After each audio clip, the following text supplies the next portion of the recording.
Nous allons, dans ce chapitre, répondre à la question toute simple: à quoi sert la respiration? Pour toi, la respiration, c'est une alternance, une suite d'inspiration, période durant laquelle l'air rentre dans les poumons, suivie d'une expiration, période durant laquelle l'air sort du poumon. Sache que lorsque tu cours, c'est grâce à la force de tes muscles. Sache que tes muscles sont composés de cellules musculaires et que chacune de tes cellules musculaires se contracte pour que tu puisses gagner ton match, pour que tu puisses courir vite et longtemps. Pour avoir l'énergie qui leur permette de se contracter, chaque cellule musculaire doit fournir une source d'énergie. Sache que dans chaque cellule musculaire se produit le phénomène de la respiration. En fait, dans tes cellules musculaires, le sang apporte un sucre, le glucose, qui est une source d'énergie. Il apporte en même temps l'oxygène. Le glucose, en réagissant avec l'oxygène, O2, va en quelque sorte brûler et fournir de l'énergie. Cette énergie sera utilisée par les cellules musculaires pour se contracter. Mais deux déchets vont être produits par cette combustion du glucose, le CO2 et l'eau. L'eau n'est pas difficile à éliminer.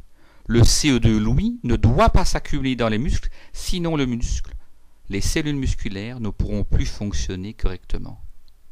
La respiration au sein de chaque cellule, c'est donc la combustion du glucose à un sucre par l'oxygène qui donne de l'énergie, mais également un déchet difficile à éliminer, le CO2. Que se passe-t-il lorsque tu inspires de l'air, lorsque l'air rentre dans ton poumon? Eh bien, l'oxygène de l'air rentre également dans ton poumon. Dans ton poumon, il passe dans la trachée, les bronches, les bronchioles et arrive dans des grands sacs qu'on appelle les alvéoles. Dans ces sacs, entourés de vaisseaux sanguins, l'oxygène passe dans le sang. Le sang qui était bleu, pauvre en oxygène, devient rouge, riche en oxygène, et il revient chargé d'oxygène vers le cœur, vers la partie gauche du cœur. De là, le cœur enverra ce sang chargé d'oxygène vers tous les organes. Le cerveau, où tes cellules neuronales ont besoin d'énergie pour te permettre de réfléchir, mais également vers tes cellules musculaires qui ont besoin d'énergie pour se contracter, car tu veux gagner ton match de tennis. Donc, le sang qui arrive aux muscles est chargé d'oxygène et contient également du glucose. Ce glucose va être en quelque sorte brûlé par l'oxygène, ce qui produira de l'énergie nécessaire au fonctionnement de ces cellules musculaires et de toutes les cellules de ton organisme, mais également un déchet qui doit être absolument éliminé, le CO2. Comment éliminer ce CO2? Ce CO2 est donc dans les muscles et, par les vaisseaux sanguins, il va revenir au cœur droit, par les veines. Le cœur droit va envoyer ce sang riche en CO2 vers le poumon. Voici le sang riche en CO2 qui arrive dans le poumon.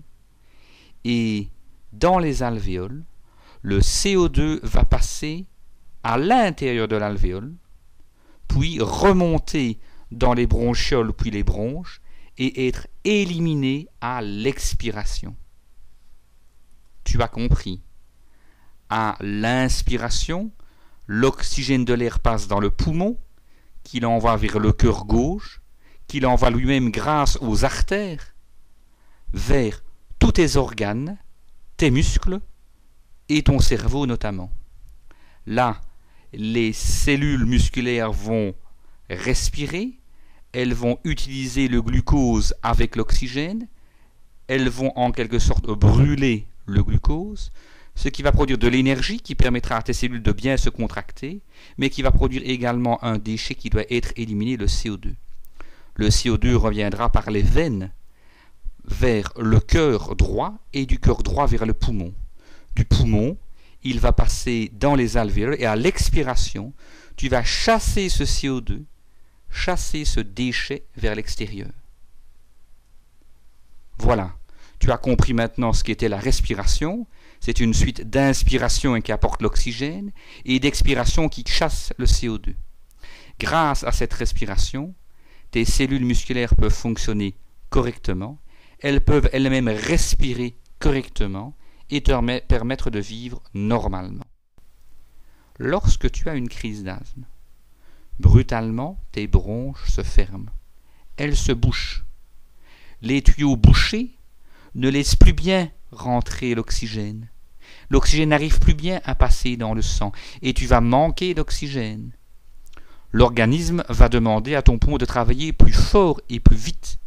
Tu sentiras que ta respiration devient de plus en plus difficile, tu ressentiras de la dyspnée. À l'effort, parfois même au repos. Lorsque tu devras chasser le CO2 qui doit être éliminé, de nouveau les petits bouchons seront présents. Tu devras forcer pour faire sortir le CO2. Beaucoup plus qu'à l'habitude.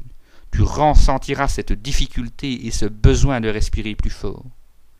Tu auras une crise d'asthme avec une difficulté respiratoire, une sensation de pression thoracique, parfois également de la toux et production d'expectoration.